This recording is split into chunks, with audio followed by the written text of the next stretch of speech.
Magandang araw, maburaw, mabuhay, Pilipinas. Para sa latest chika updates, ito ang Nina Dior. Alam mo ba?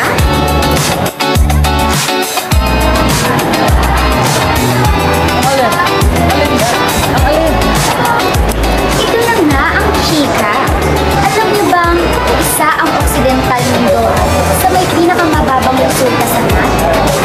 Isang asignatura na bumaba sa 8.0% ay ang aral ng pamilya. Ano raw ang kakulangan? Una, hindi natututukan ang mga estudyante. Pangalawa, masyadong maraming pinapagawa ng mga teachers. Pangatlo, kulang sa teachers na gumagabay.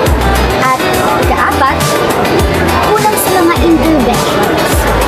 Sabi nga ni Sir Irvin Gallardo, we need intensive monitoring. Kasi yung mga interventions na ginagawa sa school, below 75% pa rin ang nahihit ng mga students sa NAT exam. At alam niyo ba, dagdag pa niya, we need schoolwork plans to address learning gaps. Kasi ang baba ng score natin sa MPS. Ano nga ba yung MPS? Means percentage score. Dito, pinagsasalo-salo natin yung scores na nakukuha natin sa NAT. Wala bang hefty dyan?